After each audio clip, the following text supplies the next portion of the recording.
Hi drummers, hope you're well. Right, just a quick one for you here about getting started with the single stroke samba. A few weeks ago, I think, or maybe even a few months ago, I made a video about one of my favourite things to play on the drums, especially when I'm playing, well, either a samba or like a fill or a solo or something like that. A single stroke samba. It goes like this.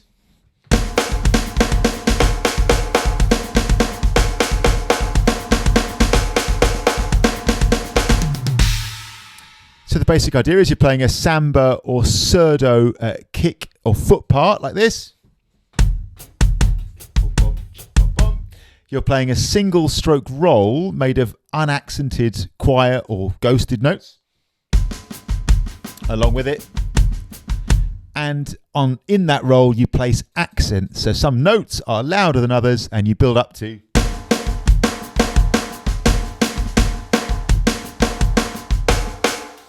Now, since I made that video, I've had lots of sessions where people have come along and have wanted to work on it. And what I've noticed is the biggest sticking point for people who are at a certain point with their drumming, sort of perhaps nearer the start with their drumming, is that initial step, in fact, of not even getting to the accents, but that very first step of combining the foot part with a basic single stroke roll. And this is a nice chance to really think about, you know, one of the biggest principles in the whole of learning the drums, as far as I'm concerned, which is how you build up coordinated grooves and how sometimes you simply have to break it right down to going one step at a time. I think, you know, in my experience, so many people are wildly confused about how coordination works. I think it's seen as often as this sort of mysterious, mythical thing that people have or don't. It gets very muddled up with the unhelpful, in my opinion, idea of talent or natural ability. And the truth of the matter is, most people who get good at doing stuff like this, they're just willing to go really slowly at first. And there's a couple of things to say about this. Firstly is most people just aren't willing to go there. They just think you go faster. So you see a drummer doing this.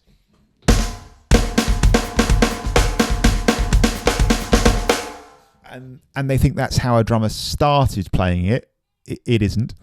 And you need to break it right down. Show your hands and your feet and your brain, your nervous system, one moment at a time. So people are often confused that that's even necessary. But the other thing is, I think people are confused that they think that when they go slow, it'll just like, they say, I don't have time for that. Like I haven't got very much time to learn the drums. That's the fastest way to learn. Let me be super clear. That's the fastest way to learn. You can't miss out the bit where you actually learn it, right? You can't miss out the bit where you show your hands and your feet, the combinations. Now with something like this, when you're just playing the foot pattern and the single stroke roll, there's only 4 moments, right? What you have to do, and it's like amazing to me, like really interesting and amazing how many people just refuse or are unwilling to do this. You have to show your hands and your feet the 4 moments. You have to set the precedent in your nervous system on which this coordination is then built. You have to get your hands and your feet and your brain and the pathway in your brain, which is required to make this coordination work at a faster speed. You have to get that neurology, that pathway to light up at first. You have to get the neurons to fire. The cliche is, if they fire together, they'll wire together. So the first step is you have to get your brain to see those combinations of things. Otherwise, you're asking something, understand this, you're asking something completely unreasonable of your brain at that point. Your age doesn't come into this. People will say, well, I'm 50 years old, I'm 60 years old. So what? I've got students who are 70 and 80 who've learnt this, and well into their 80s who've learnt stuff like this. It's not your age, mate. It's your willingness to go back to doing one note at a time, and just it won't take very long. And if you repeat, you'll get this going in a few sessions. But it's the willingness and the humility to go back to actually showing your hands and your feet and your brain the combinations. There are only 4 combinations here. Let's do them right now. The first combination is the right stick hitting the snare drum. This is assuming you're right-handed. Your right stick hitting the snare drum and the bass drum. That's the first moment. Just do that on its own first if you need. Okay, the next moment is the left stick on its own. So the first 2 moments go like this.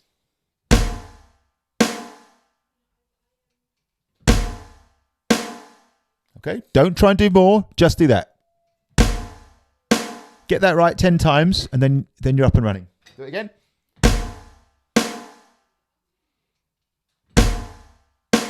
You with me? Okay, next event, the third event of 4, is the right stick on the snare drum and the left foot on the hi-hat. And yes, at first, the ones where you're playing opposite sides of your body are more challenging. Yes, that's true. Just go slow. So now we've got 3 events. Right stick and bass drum, left stick on its own, right stick and hi-hat. All right, do that correctly 10 times. Say them out loud if you have to. Right stick and bass drum, left stick on its own, right stick and hi-hat with your foot. Can you see what we're doing here? We're not asking magic to intervene. We're not hoping that talent will carry us through. We're not blaming our inability to do this on the fact that we're a certain age or anything like that. We are truly engaged with the process of learning. We're actually trying to learn it in a sensible fashion, right? So we've done 3 of the 4 moments here. The last moment, the last event, is the left stick and the bass drum. So it's opposite sides of your body. Yes, that's going to be a little bit more tricky at first. That's why we're going this slow. Let's talk through the 4 moments now. Right stick and bass drum. Left stick on its own. Right stick and hi-hat with the pedal. Left stick and bass drum. So it's this.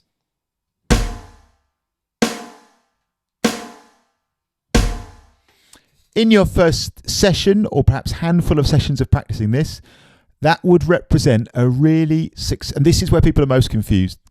Please understand this. That would represent a really successful first practice session of this. Okay, do you understand? Doing that at that speed is an excellent outcome from a first practice session, or perhaps the first 5 practice sessions. Getting to this point. Because what you've done is you've actually set the precedent now in your nervous system for that coordination to then build. Again, we're not asking magic to intervene. We're not suddenly trying to play it fast. We're just being reasonable. We're being logical. We're taking it one step at a time. Now, here's the thing. Like, people wildly underestimate how powerful this is. Once you've done that, you'll get better at it and it will start to flow way, way easier. I would say in my experience of doing this job for a long period of time, the difference between drummers who get good at stuff like this and drummers who don't, the biggest difference that I've witnessed over a lot of years, and thousands of drummers, is simply a willingness to go a few steps or a couple of steps like further back than most people do and actually just take your hands and your feet through it. That's all it is.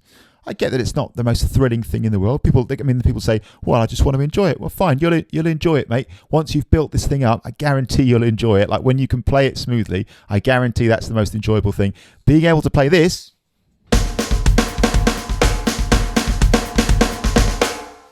in a month or two's time when you couldn't play it now, you'll enjoy that well enough, trust me. So that's a brilliant outcome from your first session, right? You got it? Cool. Maybe at some point in your second session or your 5th session or whatever, you'll join a couple up. So you'll go like this.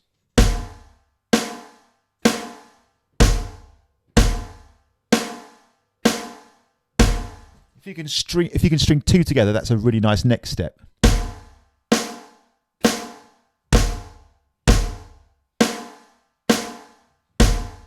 And there you go. You're at the races, man, now. And then, I don't know, who knows, 5 sessions time, 10 sessions time, couple of weeks time, whatever, you'll be here. And what'll happen is you'll go, oh, is this right? Am I doing it? And the reason you're saying that is because your hands and your feet have learned it. It's started to become automatic at that point. You'll go, is this right? Like because your nervous system will be doing it on your behalf. At first, it has to be explicit. You have to say it out loud, guide your hands and your feet through it. But very, very quickly, what happens is in between your practice sessions, that neurology forms on your behalf and it starts to become your second nature, right? Good old myelination. I made a video about this a while back. I'll link to that. That's the actual process of how this works, on a biological level in our brains. So that will happen. You'll play it and you go, oh, am I doing it right? you almost certainly will be once you're asking that question. It will have become automatic. And then, yeah, I reckon it's hard to say because I don't know where your starting point is. But for most people, certainly within a couple of weeks, if you really do this for a short blast each day, you'll find yourself here, right?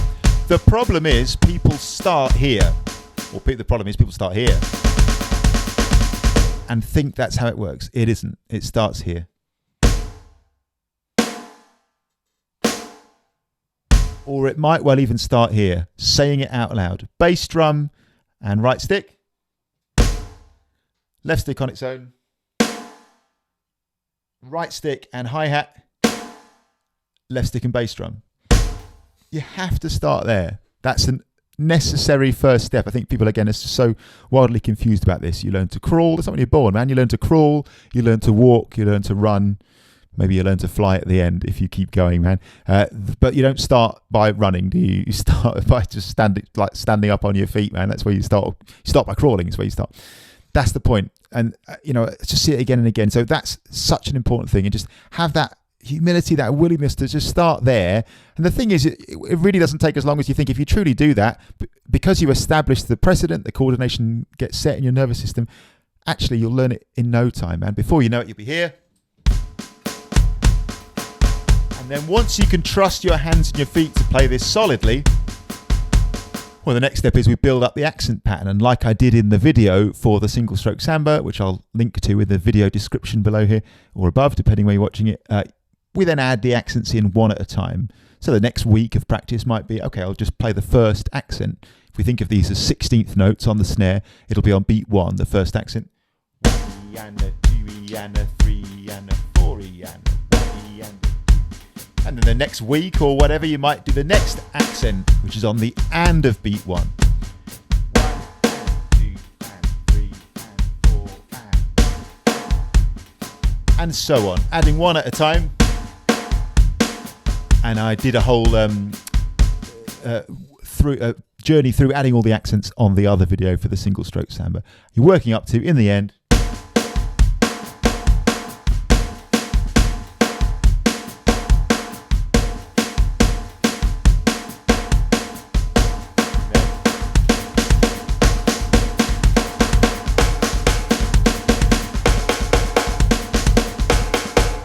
and remember, the big principle that everything on this channel that I talk about is based on is that of the improvement zone.